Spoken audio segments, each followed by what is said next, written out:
അധ്യായം 20. സ്വർഗരാജ്യം തൻ്റെ മുന്തിരിത്തോട്ടത്തിലേക്ക് ജോലിക്കാരെ വിളിക്കാൻ അതിരാവിലെ പുറപ്പെട്ട വീട്ടുടമസ്ഥന് സദൃശ്യം. ദിവസം 1 ധനാറ വീതം വേതനം നൽകാമെന്ന കരാറിൽ അവൻ അവരെ മുന്തിരിത്തോട്ടത്തിലേക്ക് അയച്ചു. 3-ാം മണിക്കൂറിൽ അവൻ പുറത്തേക്കിറങ്ങിയപ്പോൾ ചിലർ ചന്തസ്ഥലത്ത് അലസരായി നിൽക്കുന്നത് കണ്ട് അവരോട് പറഞ്ഞു, നിങ്ങളും മുന്തിരിത്തോട്ടത്തിലേക്ക് ചെല്ലുവിൻ, ന്യായമായ വേതനം നിങ്ങൾക്ക് ഞാൻ തരാം. അവരും മുന്തിരിത്തോട്ടത്തിലേക്ക് പോയി. 6-ാം മണിക്കൂറിലും 9-ാം മണിക്കൂറിലും പുറത്തേക്കിറങ്ങിയപ്പോഴും അവൻ ഇതുപോലെ തന്നെ ചെയ്തു. ഏകദേശം 11-ാം മണിക്കൂറിൽ അവൻ പുറത്തേക്കിറങ്ങിയപ്പോഴും അവിടെ ചിലർ നിൽക്കുന്നത് കണ്ട് അവരോട് ചോദിച്ചു, നിങ്ങൾ ദിവസം മുഴുവൻ അലസരായി നിൽക്കുന്നത് എന്ത്? ഞങ്ങളെ ആരും വേലയ്ക്ക് വിളിക്കാത്തതുകൊണ്ട് എന്നവർ മറുപടി നൽകി. അവൻ പറഞ്ഞു, നിങ്ങളും മുന്തിരിത്തോട്ടത്തിലേക്ക് ചെല്ലുവിൻ. വൈകുന്നേരമായപ്പോൾ മുന്തിരിത്തോട്ടത്തിന്റെ ഉടമസ്ഥൻ കാര്യസ്ഥനോട് പറഞ്ഞു, ജോലിക്കാരെ വിളിച്ച് അവസാനം വന്നവർക്ക് തുടങ്ങി ആദ്യം വന്നവർക്ക് വരെ കൂലി കൊടുക്കുക.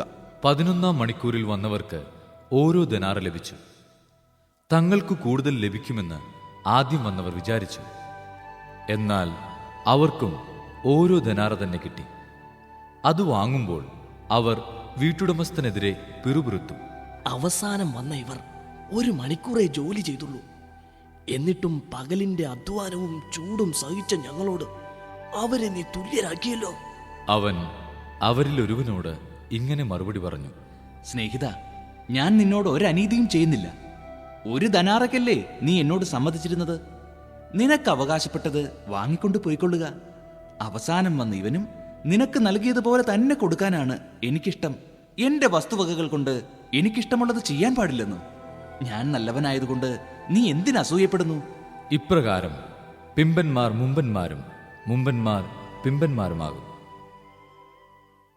യേശു തൻ്റെ 12 പേരെ മാത്രം കൂട്ടിക്കൊണ്ട് ജെറുസലേമിലേക്ക് യാത്ര ചെയ്യുമ്പോൾ വഴിയിൽ വെച്ച് അരുളി ചെയ്തു, ഇതാ നമ്മൾ ജെറുസലേമിലേക്ക് പോകുന്നു.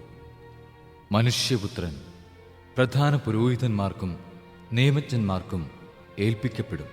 അവർ അവനെ മരണത്തിന് വിധിക്കുകയും വിജാതീയർക്ക് ഏൽപ്പിച്ചു കൊടുക്കുകയും ചെയ്യും. അവർ അവനെ പരിഹസിക്കുകയും പ്രഹരിക്കുകയും ക്രൂശിക്കുകയും ചെയ്യും. എന്നാൽ 3-ാം ദിവസം അവൻ ഉയിർപ്പിക്കപ്പെടും. അപ്പോൾ സെബദിപുത്രന്മാരുടെ മാതാവ് തൻ്റെ പുത്രന്മാരോടുകൂടെ വന്ന് അവൻ്റെ മുൻപിൽ യാചനാപൂർവം പ്രണമിച്ചു. അവൻ അവളോട് ചോദിച്ചു, നിനക്ക് എന്താണ് വേണ്ടത്? അവൾ പറഞ്ഞു, നിന്റെ രാജ്യത്തിൽ എൻ്റെ ഈ 2 പുത്രന്മാരിൽ ഒരുവൻ നിന്റെ വലത്തുവശത്തും അവരൻ ഇടത്തുവശത്തും ഇരിക്കുന്നതിന് കൽപ്പിക്കണമേ. യേശു മറുപടി നൽകി, നിങ്ങൾ ചോദിക്കുന്നത് എന്താണെന്ന് നിങ്ങൾ അറിയുന്നില്ല. ഞാൻ കുടിക്കാൻ പോകുന്ന പാനപാത്രം കുടിക്കാൻ നിങ്ങൾക്ക് കഴിയുമോ? അവർ പറഞ്ഞു, ഞങ്ങൾക്ക് കഴിയും. അവൻ അവരോട് പറഞ്ഞു, എൻ്റെ പാനപാത്രം തീർച്ചയായും നിങ്ങൾ കുടിക്കും. എന്നാൽ എൻ്റെ വലത്തുവശത്തും ഇടത്തുവശത്തും ഇരിക്കാനുള്ള വരം നിങ്ങൾക്ക് നൽകേണ്ടത് ഞാനല്ല, അത് എൻ്റെ പിതാവ് ആർക്കുവേണ്ടി സജ്ജമാക്കിയിരിക്കുന്നുവോ അവർക്കുള്ളതാണ്. ഇത് കേട്ടപ്പോൾ ബാക്കി 10 പേർക്കും ആ 2 സഹോദരന്മാരോട് അമർഷം തോന്നി. എന്നാൽ യേശു അവരെ അടുത്തു വിളിച്ച് ഇപ്രകാരം പറഞ്ഞു, വിജാതീയരുടെ ഭരണകർത്താക്കൾ അവരുടെ മേൽ യജമാനത്വം പുലർത്തുന്നുവെന്നും അവരുടെ പ്രമാണികൾ അവരുടെ മേൽ അധികാരം പ്രയോഗിക്കുന്നുവെന്നും നിങ്ങൾക്കറിയാമല്ലോ. എന്നാൽ നിങ്ങളുടെ ഇടയിൽ അങ്ങനെയാകരുത്. നിങ്ങളിൽ വലിയവനാകാൻ ആഗ്രഹിക്കുന്നവൻ നിങ്ങളുടെ ശുശ്രൂഷകനും നിങ്ങളിൽ ഒന്നാമനാകാൻ ആഗ്രഹിക്കുന്നവൻ നിങ്ങളുടെ ദാസനുമായിരിക്കണം. ശുശ്രൂഷിക്കപ്പെടാനല്ല, ശുശ്രൂഷിക്കാനും അനേകരുടെ മോചനദ്രവ്യമായി സ്വജീവൻ കൊടുക്കാനും മനുഷ്യപുത്രൻ വന്നിരിക്കുന്നത് പോലെ തന്നെ. അവൻ ജെറീക്കോയിൽ നിന്ന് യാത്ര പുറപ്പെട്ടപ്പോൾ ഒരു വലിയ ജനക്കൂട്ടം അവനെ അനുഗമിച്ചു. യേശു ആ വഴി കടന്നു പോകുന്നെന്ന് കേട്ടപ്പോൾ വഴിയരികിലിരുന്ന 2 അന്ധന്മാർ ഉച്ചത്തിൽ നിലവിളിച്ചു, കർത്താവേ, ദാവീദിന്റെ പുത്രാ, ഞങ്ങളിൽ കനിയണമേ. മിണ്ടാതിരിക്കാൻ പറഞ്ഞുകൊണ്ട് ദാവീദിന്റെ പുത്രാ, ജനക്കൂട്ടം അവരെ ശാസിച്ചു. കനിയണമേ. അവരാകട്ടെ, കർത്താവേ, ദാവീദിന്റെ പുത്ര, ഞങ്ങളിൽ കനിയണമേ എന്ന് കൂടുതൽ ഉച്ചത്തിൽ നിലവിളിച്ചു പറഞ്ഞു. യേശു അവിടെ നിന്ന് അവരെ വിളിച്ചു ചോദിച്ചു, ഞാൻ നിങ്ങൾക്ക് എന്തു ചെയ്യണമെന്നാണ് നിങ്ങൾ ആഗ്രഹിക്കുന്നത്? അവർ പറഞ്ഞു, കർത്താവേ, ഞങ്ങൾക്ക് കണ്ണുകൾ തുറന്നു കിട്ടണം. യേശു ഉള്ളലിഞ്ഞ് അവരുടെ കണ്ണുകളിൽ സ്പർശിച്ചു. തൽക്ഷണം അവർക്ക് കാഴ്ച കിട്ടി. അവരും അവനെ അനുഗമിച്ചു.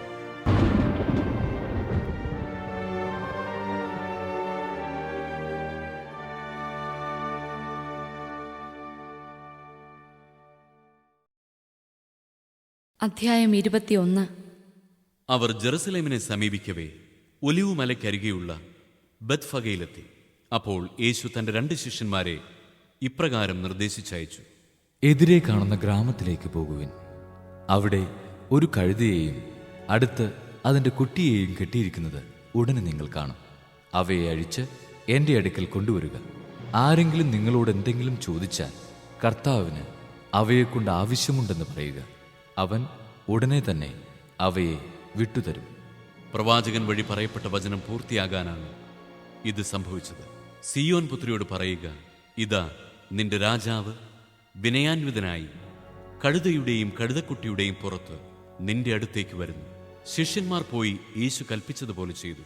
അവർ കഴുതയെയും കഴുതക്കുട്ടിയെയും കൊണ്ടുവന്ന് അവയുടെ മേൽ വസ്ത്രങ്ങൾ വിരിച്ചു. അവൻ കയറിയിരുന്നു. ജനക്കൂട്ടത്തിൽ വളരെ പേർ വഴിയിൽ തങ്ങളുടെ വസ്ത്രങ്ങൾ വിരിച്ചു. മറ്റു ചിലരാകട്ടെ വൃക്ഷങ്ങളിൽ നിന്ന് ചില്ലകൾ മുറിച്ച് വഴിയിൽ നിർത്തി. യേശുവിന് മുൻപിലും പിമ്പിലും നടന്നിരുന്ന ജനങ്ങൾ ആർത്തു വിളിച്ചു,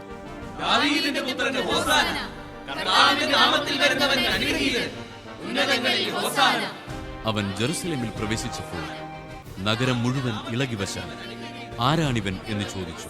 ജനക്കൂട്ടം പറഞ്ഞു, ഇവൻ ഗലീലയിലെ നസറത്തിൽ നിന്നുള്ള പ്രവാചകനായ യേശുവാണ്.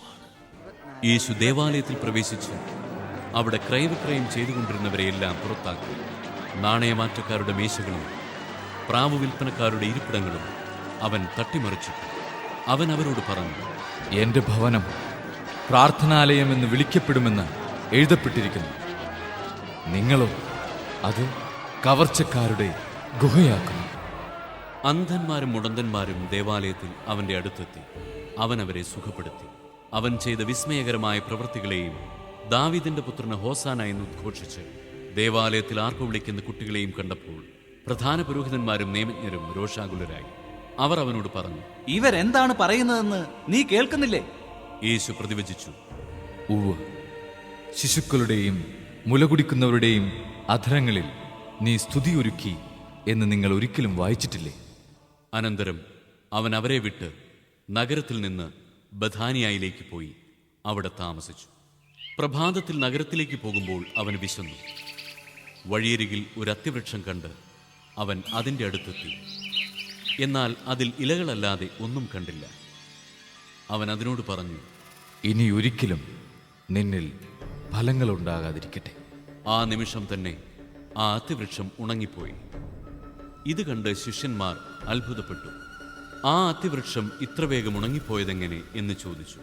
യേശു പറഞ്ഞു, സത്യമായി ഞാൻ നിങ്ങളോട് പറയുന്നു, നിങ്ങൾ വിശ്വസിക്കുകയും സംശയിക്കാതിരിക്കുകയും ചെയ്താൽ അത്തിവൃക്ഷത്തോട് ഞാൻ ചെയ്തത് മാത്രമല്ല നിങ്ങൾക്ക് ചെയ്യാൻ കഴിയുക. ഈ മലയോട് ഇവിടെ നിന്ന് മാറി കടലിൽ ചെന്ന് വീഴുക എന്ന് നിങ്ങൾ പറഞ്ഞാൽ അതും സംഭവിക്കും. വിശ്വാസത്തോടെ പ്രാർത്ഥിക്കുന്നതെല്ലാം നിങ്ങൾക്ക് ലഭിക്കും.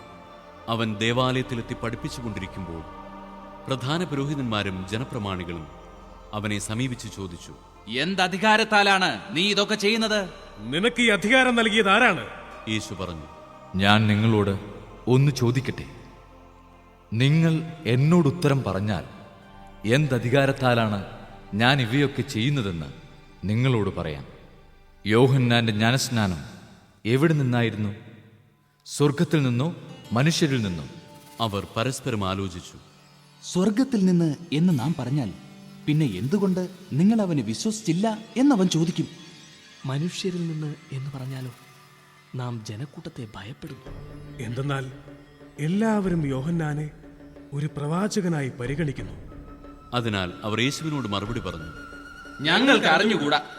അപ്പോൾ അവൻ പറഞ്ഞു, എന്തധികാരത്തിലാണ് ഞാനിത് ചെയ്യുന്നതെന്ന് നിങ്ങളോട് ഞാനും പറയുന്നില്ല. നിങ്ങൾക്കെന്തു തോന്നുന്നു? ഒരു മനുഷ്യന് 2 പുത്രന്മാരുണ്ടായിരുന്നു. അവൻ ഒന്നാമന്റെ അടുത്ത് ചെന്ന് പറഞ്ഞു, മകനെ, പോയി ഇന്ന് മുന്തിരിത്തോട്ടത്തിൽ ജോലി ചെയ്യുക. ഞാൻ പോകാമെന്ന് അവൻ പറഞ്ഞു. എങ്കിലും പോയില്ല. അവൻ രണ്ടാമന്റെ അടുത്ത് ചെന്ന് ഇത് തന്നെ പറഞ്ഞു. അവനാകട്ടെ, എനിക്ക് മനസ്സില്ല എന്ന് പറഞ്ഞു. എങ്കിലും പിന്നീട് പശ്ചാത്തപിച്ച് അവൻ പോയി. ഈ 2 പേരിൽ ആരാണ് പിതാവിന്റെ ഇഷ്ടം നിറവേറ്റിയത്? അവർ പറഞ്ഞു. രണ്ടാമൻ. യേശു പറഞ്ഞു. സത്യമായി ഞാൻ നിങ്ങളോട് പറയുന്നു, ചുങ്കക്കാരും വേശ്യകളുമായിരിക്കും നിങ്ങൾക്ക് മുമ്പേ സ്വർഗരാജ്യത്തിൽ പ്രവേശിക്കുക. എന്തെന്നാൽ യോഹന്നാൻ നീതിയുടെ മാർഗത്തിലൂടെ നിങ്ങളെ സമീപിച്ചു, നിങ്ങൾ അവനിൽ വിശ്വസിച്ചില്ല. എന്നാൽ ചുങ്കക്കാരും വേശ്യകളും അവനിൽ വിശ്വസിച്ചു. നിങ്ങൾ അത് കണ്ടിട്ടും അവനിൽ വിശ്വസിക്കത്തക്കവിധം അനുദപിച്ചില്ല. മറ്റൊരു ഉപമ കേട്ടുകൊള്ളുക. ഒരു വീട്ടുടമസ്ഥൻ ഒരു മുന്തിരിത്തോട്ടം നട്ടുപിടിപ്പിച്ചു. അതിനു ചുറ്റും വേലി കെട്ടി. അതിൽ ഒരു മുന്തിരിച്ചക്ക് സ്ഥാപിക്കുകയും ഗോപുരം നിർമ്മിക്കുകയും ചെയ്തു. അനന്തരം അത് കൃഷിക്കാരെ ഏൽപ്പിച്ചിട്ട് അവൻ പോയി. വിളവെടുപ്പുകാലം വന്നപ്പോൾ അവൻ പഴങ്ങൾ ശേഖരിക്കാൻ ഭൃത്യന്മാരെ കൃഷിക്കാരുടെ അടുത്തേക്ക് അയച്ചു. എന്നാൽ കൃഷിക്കാർ ഭൃത്യന്മാരിൽ ഒരുവനെ പിടിച്ച് അടിക്കുകയും മറ്റൊരുവനെ കൊല്ലുകയും വേറൊരുവനെ കല്ലെറിയുകയും ചെയ്തു. വീണ്ടും അവൻ ആദ്യത്തേതിൽ കൂടുതൽ ഭൃത്യന്മാരെ അയച്ചു. അവരോടും കൃഷിക്കാർ അപ്രകാരം തന്നെ പ്രവർത്തിച്ചു. പിന്നീട് അവൻ, എൻ്റെ പുത്രനെ അവർ ബഹുമാനിക്കുമെന്ന് പറഞ്ഞ് സ്വപുത്രനെ തന്നെ അവരുടെ അടുക്കലേക്ക് അയച്ചു. അവനെ കണ്ടപ്പോൾ കൃഷിക്കാർ പരസ്പരം പറഞ്ഞു, ഇവനാണ് അവകാശി. വരുവിൻ, നമുക്കിവനെ കൊന്ന് അവകാശം കരസ്ഥമാക്കാം. അവർ അവനെ പിടിച്ച് മുന്തിരിത്തോട്ടത്തിന് വെളിയിലേക്ക് എറിഞ്ഞ് കൊന്നുകളഞ്ഞു. അങ്ങനെയെങ്കിൽ മുന്തിരിത്തോട്ടത്തിന്റെ ഉടമസ്ഥൻ വരുമ്പോൾ അവൻ ആ കൃഷിക്കാരോട് എന്തു ചെയ്യും? അവർ പറഞ്ഞു. അവൻ ആ ദുഷ്ടരെ നിഷ്ഠൂരമായി നശിപ്പിക്കുകയും യഥാകാലം ഫലം കൊടുക്കുന്ന മറ്റു കൃഷിക്കാരെ മുന്തിരിത്തോട്ടം ഏൽപ്പിക്കുകയും ചെയ്യും. യേശു അവരോട് ചോദിച്ചു. പണിക്കാർ ഉപേക്ഷിച്ച് കളഞ്ഞ കല്ല് തന്നെ മൂലക്കല്ലായി തീർന്നു. ഇത് കർത്താവിന്റെ പ്രവൃത്തിയാണ്. നമ്മുടെ ദൃഷ്ടികൾക്ക് ഇത് അത്ഭുതകരമായിരിക്കുന്നു എന്ന് വിശുദ്ധ ലിഖിതത്തിൽ നിങ്ങൾ വായിച്ചിട്ടില്ലേ? അതുകൊണ്ട് ഞാൻ നിങ്ങളോട് പറയുന്നു, ദൈവരാജ്യം നിങ്ങളിൽ നിന്ന് എടുത്ത് ഫലം പുറപ്പെടുവിക്കുന്ന ജനതയ്ക്ക് നൽകപ്പെടും. ഈ കല്ലിൽ വീഴുന്നവൻ തകർന്നു പോകും. ഇത് ആരുടെ മേൽ വീഴുന്നുവോ അവനെ അത് ധൂളിയാക്കും. പ്രധാന പുരോഹിതന്മാരും ഫരിസേയരും അവന്റെ ഉപമകൾ കേട്ടപ്പോൾ അവൻ തങ്ങളെപ്പറ്റിയാണ് സംസാരിക്കുന്നതെന്ന് മനസ്സിലാക്കി. അവർ അവനെ പിടികൂടാൻ ശ്രമിച്ചെങ്കിലും ജനക്കൂട്ടത്തെ ഭയപ്പെട്ടു. കാരണം ജനങ്ങൾ അവനെ പ്രവാചകനായി പരിഗണിച്ചിരുന്നു. അധ്യായം 19. യേശു ജെറീക്കോയിൽ പ്രവേശിച്ച് അതിലൂടെ കടന്നു പോവുകയായിരുന്നു. അവിടെ സക്കേവൂസ് എന്നു പേരായ ഒരാളുണ്ടായിരുന്നു. അവൻ ചുങ്കക്കാരിൽ പ്രധാനനും ധനികനുമായിരുന്നു. യേശു ആരെന്ന് കാണാൻ അവൻ ആഗ്രഹിച്ചു. പൊക്കം കുറവായിരുന്നതിനാൽ ജനക്കൂട്ടത്തിൽ നിന്നുകൊണ്ട് അത് സാധ്യമായിരുന്നില്ല. യേശുവിനെ കാണാൻ വേണ്ടി അവൻ മുമ്പേ ഓടി ഒരു സിക്കമോർ മരത്തിൽ കയറിയിരുന്നു. യേശു അതിലെയാണ് കടന്നു പോകാനിരുന്നത്. അവിടെ എത്തിയപ്പോൾ അവൻ മുകളിലേക്ക് നോക്കി പറഞ്ഞു, സക്കേവൂസ്, വേഗം ഇറങ്ങി വരിക. ഇന്ന് എനിക്ക് നിന്റെ വീട്ടിൽ താമസിക്കേണ്ടിയിരിക്കുന്നു. അവൻ തിടുക്കത്തിൽ ഇറങ്ങിച്ചെന്ന് സന്തോഷത്തോടെ അവനെ സ്വീകരിച്ചു. ഇത് കണ്ടപ്പോൾ അവരെല്ലാവരും പിറുപിറുത്തു. ഇവൻ പാപിയുടെ വീട്ടിൽ അതിഥിയായി താമസിക്കുന്നല്ലോ. സക്കേവൂസ് എഴുന്നേറ്റ് പറഞ്ഞു, കർത്താവേ, ഇതാ എൻ്റെ സ്വത്തിൽ പകുതി ഞാൻ ദരിദ്രർക്ക് കൊടുക്കുന്നു.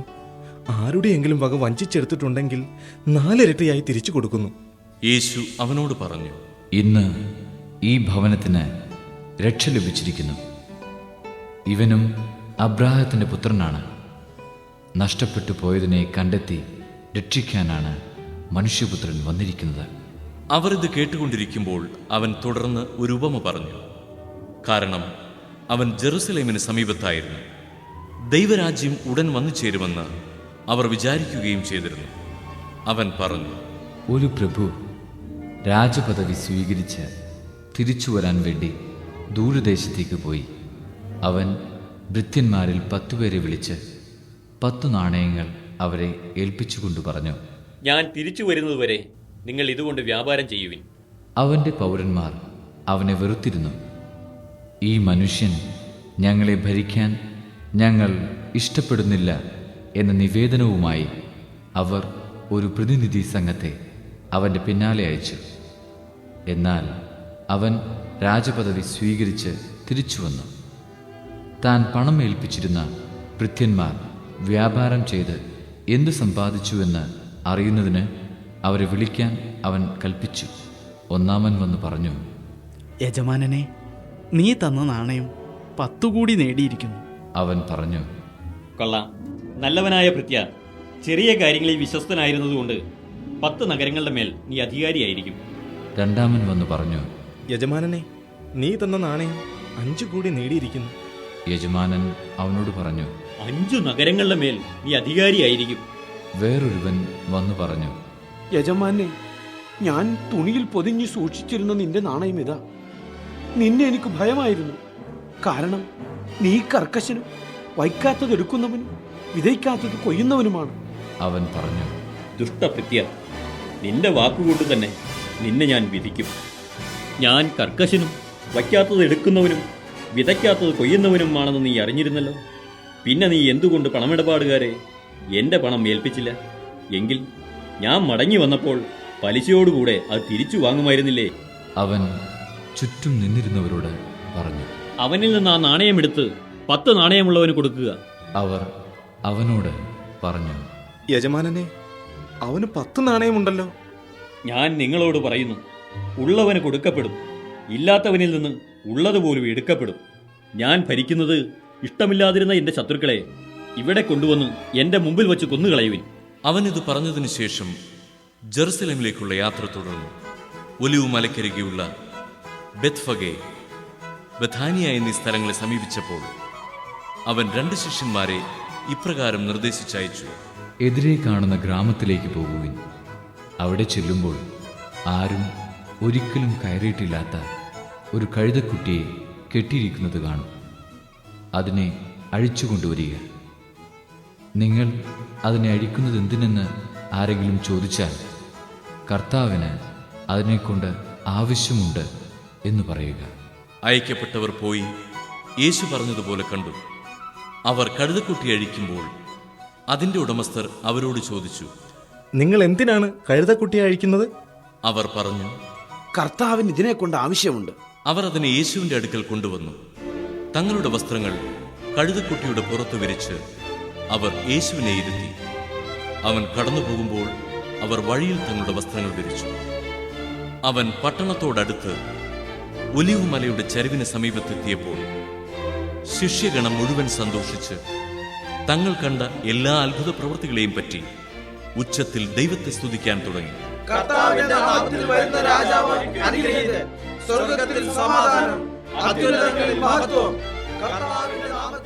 അവർ ആർത്തു വിളിച്ചു. ജനക്കൂട്ടത്തിൽ ഉണ്ടായിരുന്ന ചില ഫരിസേയർ അവനോട് പറഞ്ഞു, ഗുരു, നിന്റെ ശിഷ്യന്മാരെ ശാസിക്കുക. അവൻ പ്രതിവചിച്ചു, ഇവർ മൗനം ഭജിച്ചാൽ ഈ കല്ലുകൾ ആർത്തു വിളിക്കുമെന്ന് ഞാൻ നിങ്ങളോട് പറയുന്നു.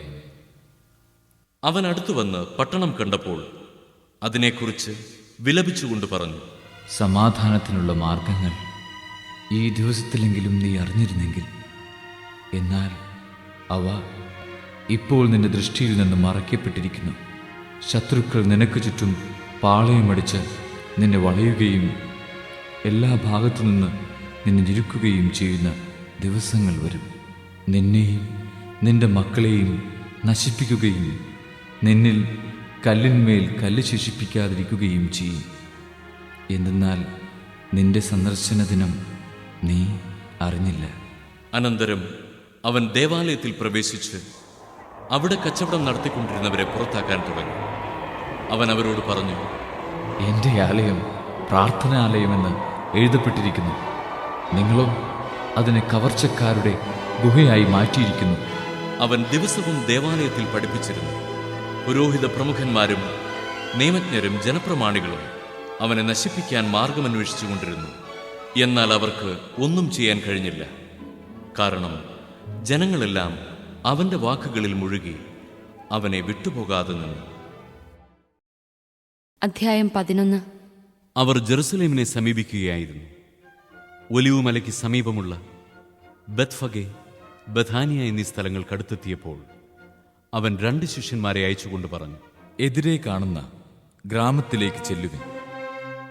അതിൽ പ്രവേശിക്കുമ്പോൾ തന്നെ ആരും ഒരിക്കലും കയറിയിട്ടില്ലാത്ത ഒരു കഴുതക്കുട്ടിയെ കെട്ടിയിരിക്കുന്നത് കാണും. അതിനെ അഴിച്ചു കൊണ്ടുവരുവിൻ. നിങ്ങൾ എന്തിനാണ് ഇങ്ങനെ ചെയ്യുന്നതെന്ന് ആരെങ്കിലും ചോദിച്ചാൽ, കർത്താവിന് അതിനെക്കൊണ്ട് ആവശ്യമുണ്ട്, ഉടനെ തിരിച്ചയക്കുന്നതാണ് എന്ന് പറയുക. അവർ പോയി തെരുവിൽ ഒരു പടിവാതിൽക്കൽ ഒരു കഴുതക്കുട്ടിയെ കെട്ടിയിരിക്കുന്നത് കണ്ടു. അവർ അതിനെ അഴിക്കുമ്പോൾ അവിടെ നിന്നിരുന്നവർ അവരോട് ചോദിച്ചു, നിങ്ങൾ എന്തിനാണ് കഴുതക്കുട്ടിയെ അഴിക്കുന്നത്? യേശു പറഞ്ഞതുപോലെ ശിഷ്യന്മാർ മറുപടി പറഞ്ഞു.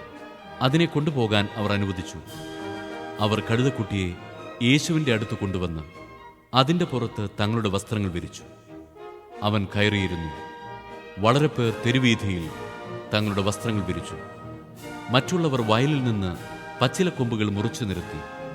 അവന്റെ മുമ്പിലും പിമ്പിലും നടന്നിരുന്നവർ വിളിച്ചു പറഞ്ഞു, ഹോസാന, കർത്താവിന്റെ നാമത്തിൽ വരുന്നവൻ അനുഗ്രഹീതൻ. നമ്മുടെ പിതാവായ ദാവീദിന്റെ സമാഗതമാകുന്ന രാജ്യം അനുഗ്രഹീതം. ഉന്നതങ്ങളിൽ ഹോസാന. അവൻ ജെറുസലേമിൽ പ്രവേശിച്ച് ദേവാലയത്തിനുള്ളിലേക്ക് പോയി. ചുറ്റും നോക്കി എല്ലാം കണ്ട ശേഷം നേരം വൈകിയിരുന്നതിനാൽ 12 പേരോടും കൂടി ബഥാനിയയിലേക്ക് പോയി. അടുത്ത ദിവസം അവർ ബഥാനിയയിൽ നിന്ന് വരുമ്പോൾ അവന് വിശക്കുന്നുണ്ടായിരുന്നു. അകലെ തളിരിട്ട് നിൽക്കുന്ന ഒരു വത്തിമരം കണ്ട് അതിലെന്തെങ്കിലും ഉണ്ടാകാമെന്ന് വിചാരിച്ച് അടുത്തു ചെന്നു. എന്നാൽ ഇലകളല്ലാതെ മറ്റൊന്നും കണ്ടില്ല. അത് അത്തിപ്പഴങ്ങളുടെ കാലമല്ലായിരുന്നു.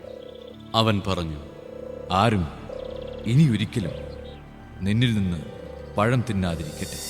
അവന്റെ ശിഷ്യന്മാർ ഇത് കേട്ടു. അവർ ജെറുസലേമിലെത്തി. അവൻ ദേവാലയത്തിൽ പ്രവേശിച്ചു അവിടെ ക്രയവിക്രയം ചെയ്തുകൊണ്ടിരുന്നവരെ പുറത്താക്കാൻ തുടങ്ങി.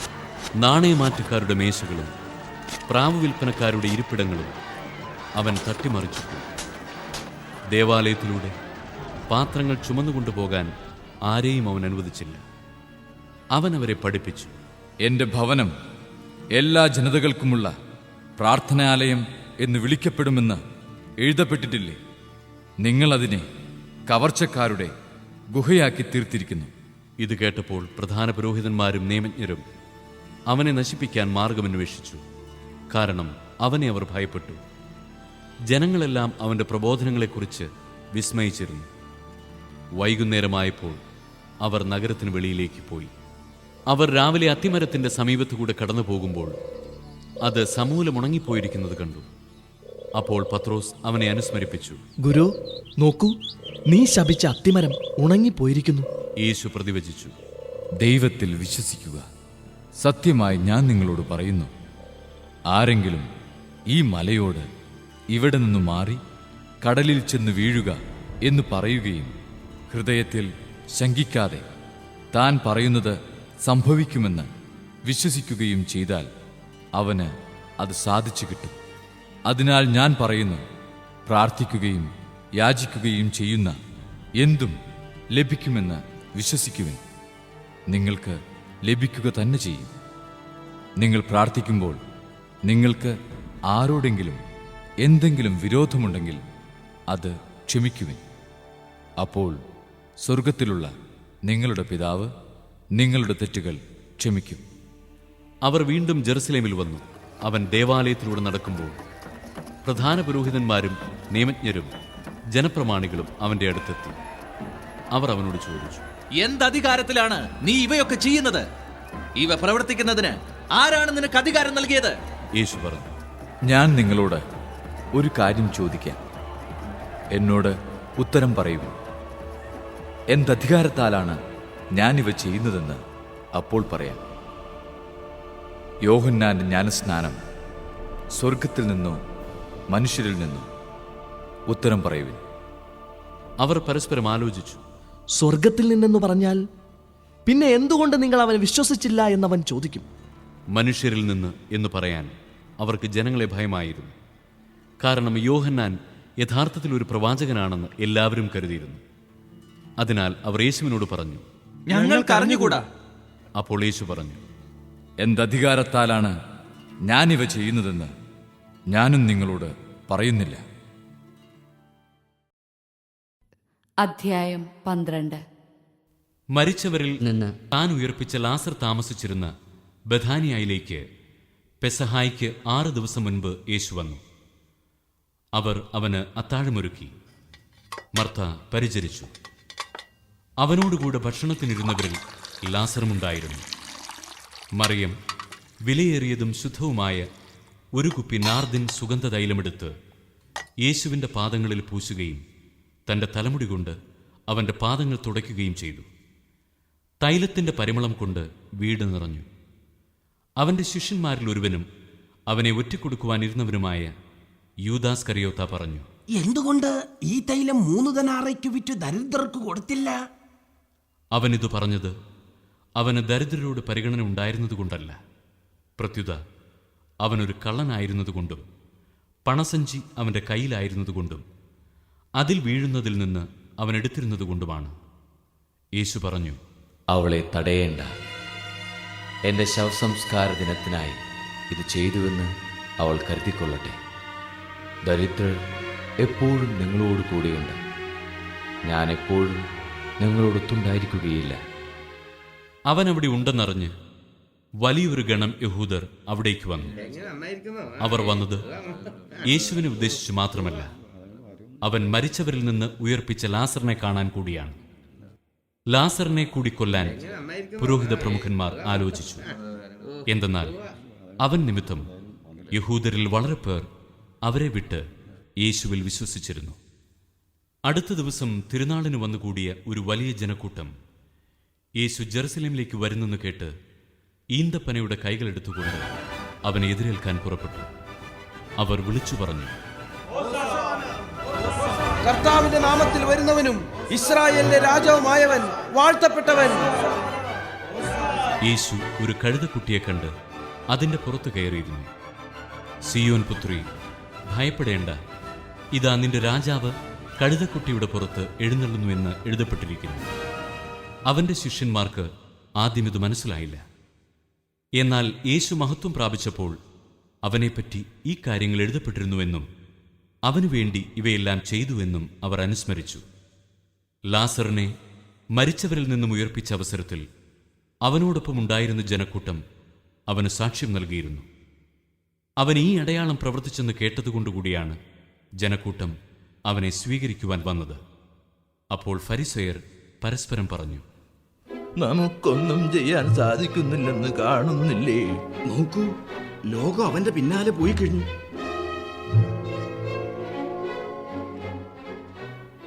തിരുനാളിൽ ആരാധിക്കാൻ വന്നവരിൽ ഏതാനും ഗ്രീക്കുകാരുമുണ്ടായിരുന്നു. ഇവർ ഗലീലയായിലെ ബത്സൈദായിൽ നിന്നുള്ള പീലിപ്പോസിന്റെ അടുക്കൽ ചെന്ന് പറഞ്ഞു, പ്രഭു, ഞങ്ങൾ യേശുവിനെ കാണാൻ ആഗ്രഹിക്കുന്നു.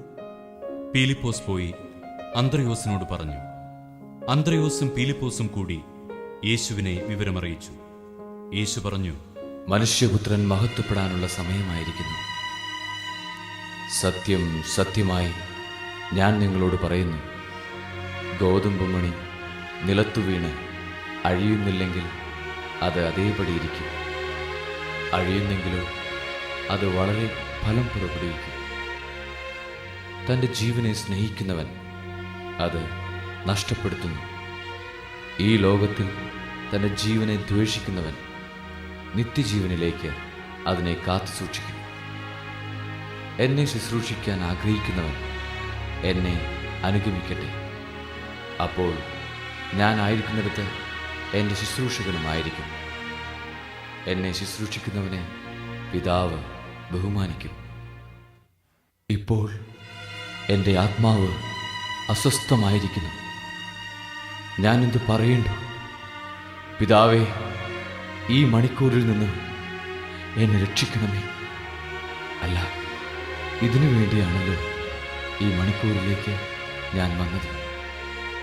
പിതാവേ, അങ്ങയുടെ നാമത്തെ മഹത്വപ്പെടുത്തണമേ. അപ്പോൾ സ്വർഗത്തിൽ നിന്ന് ഒരു സ്വരമുണ്ടായി, ഞാൻ മഹത്വപ്പെടുത്തിയിരിക്കുന്നു, ഇനിയും മഹത്വപ്പെടുത്തും. അവിടെ നിന്നിരുന്ന ജനക്കൂട്ടം ഇത് കേട്ടിട്ട് ഇടിമുഴക്കമുണ്ടായി എന്ന് പറഞ്ഞു. എന്നാൽ ചിലർ ഒരു ദൂതൻ അവനോട് സംസാരിച്ചു എന്ന് പറഞ്ഞു. യേശു പറഞ്ഞു, ഈ സ്വരമുണ്ടായത് എനിക്കു വേണ്ടിയല്ല, നിങ്ങൾക്കു വേണ്ടിയാണ്. ഇപ്പോഴാണ് ഈ ലോകത്തിൻ്റെ ന്യായവിധി.